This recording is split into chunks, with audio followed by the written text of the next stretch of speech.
eventually have to get posture.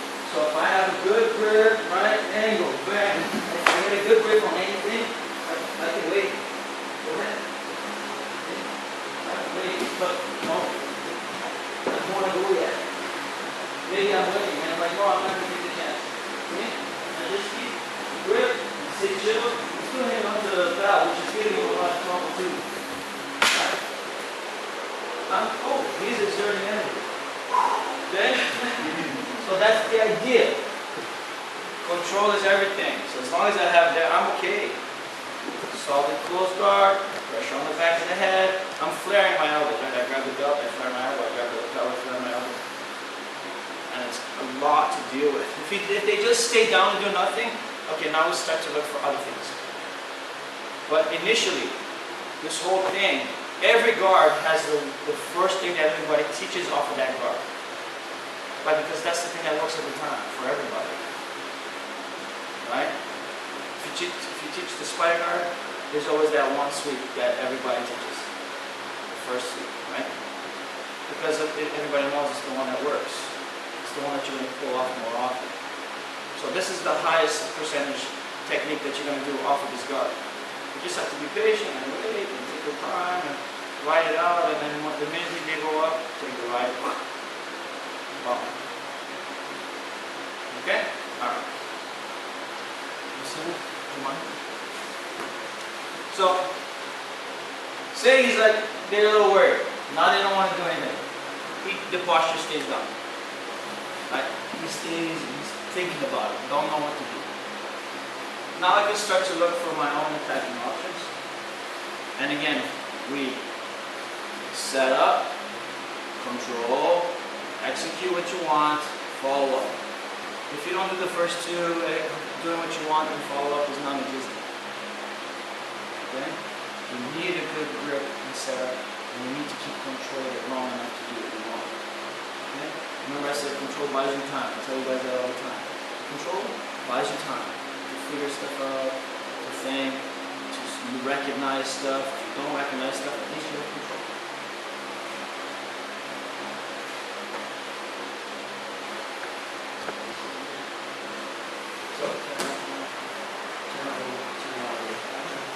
So I'm in a position, but he's like, no, I'm a little worried, I don't want to go up right away.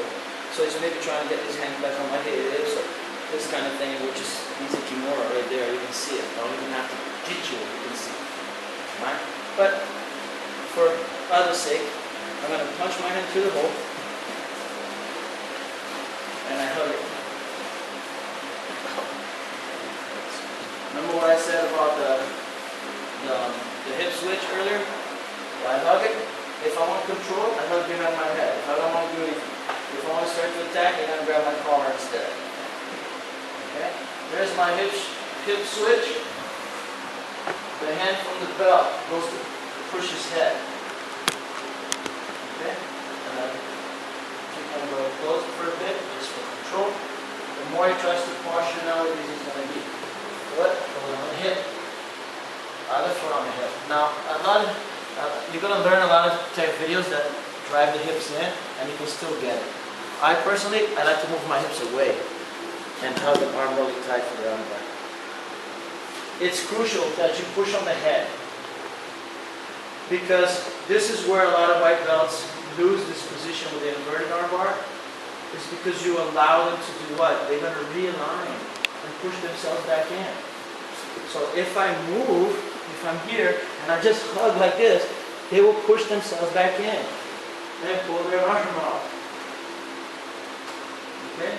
The pushing the head is that crucial step, because it keeps them there long enough for you to work your legs. Right? Angle, boom, belt, flare, punch through, hug, shift, push on the head. Now try to push back toward me. See? Come on. Push back, realign, realign. It keeps him at bay. By hugging solid, it keeps his posture down. By pushing the head, it prevents it from coming in. So those two things, if you don't have them, the rest is not going to work. Right? So my setup is solid, my control is solid, I can execute what I want. Right? Makes sense? You'll see this repeated over and over again. That's basically my 4-step basic system for white belts.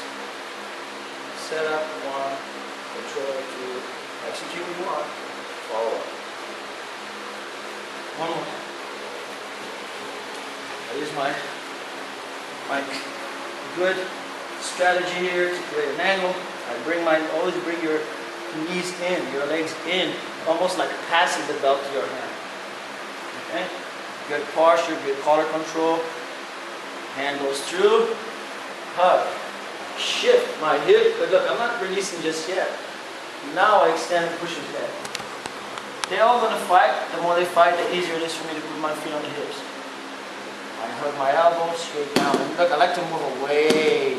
If I move in, sometimes it's the same thing. Look, easier for him to push towards me, and I lose it, and then I'm going to have to transition to the armbar. Which we'll work on it if you guys want after that. A nice little, like, if they drive into you, transition to something else. It's all awareness, right? If you see it, you take it. If you don't see it, reset. Alright, let's try this one. Inverted armbar.